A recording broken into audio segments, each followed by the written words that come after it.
For many of us, we've learned languages that might have been different to what have been spoken by people from past generations. Be it in English or Japanese or Spanish, there are evolutions in certain words or terms formed in order to keep up with the modernization and technology, as well as political and cultural influences. There are even mathematical algorithms that measures the advancement of languages adjustment over the years. But what if there is still one European language spoken over 500 years ago that still remained the way it is today over in Asia? Back in 1511, an erstwhile Portuguese Indian governor named Afonso de Albuquerque had conquered Malacca to pursue lucrative spice route in results from the dispatchment of 4 ships under the command of Diogo Lopes de Sequeira by the order of King Manuel I, following the initial expedition by an explorer named Dom Francisco de Almeida in 1505. Over 500 years heretofore, Malacca had been colonized no less than 3 times. First conquered by the Portuguese in 1511, it was taken by the Dutch later in 1641, before being ceded to the British in 1824, and finally becoming independent with the rest of Malaysia in 1957. Today, there are less than 3,000 Kristanga speakers within the Portuguese Eurasian community, for which is one of many Creole languages over in Southeast Asia.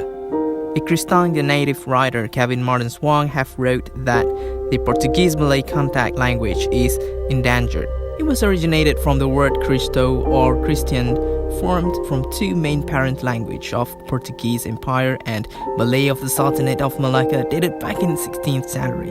An intangible and priceless aspect of the community's cultural heritage and tradition and history.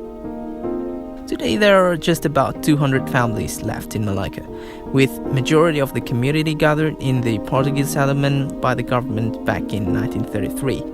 Many of them were fishermen, and today they continue to carry on the maritime trade in some way their ancestors did so very long ago, albeit in a vastly different manner. Sea and the sea. You know how many fishermen that we have here? 90% fishermen. So now only left 15%. Where the Albuquerque and his men looted and conquered, his descendants now fight for catch in a rapidly industrializing strait. Proper scientific documentation have only initiated in the mid of 1930s, with pioneering work of Portuguese linguists Luis Chavez and Antonio da Silva Rego. Later in 1988, Alan Norman Baxter completed the first full grammar of the language, outlining the first linguistic roles of Kristanga. In 2004, 2 full dictionaries of Kristanga were published, one by Baxter and a Eurasian counterpart, Patrick de Silva, epitomizing Malacca Creole Portuguese, and another by Valerie Scully and Catherine Tudarte, entitled The Most Comprehensive Eurasian Heritage Dictionary. For many of us, we've learned languages that might have been different to what have been spoken by people from past generations, just like the buildings left by the European colonizers. The Kristanga language is an evidence that's been forsaken for over a half century from previous generations to their progeny. Benjamin Disraeli said that the secret of success is consistency of purpose. With unswerving efforts from the people, there might just be a glimpse of hope that it'll continue to live on for many more years.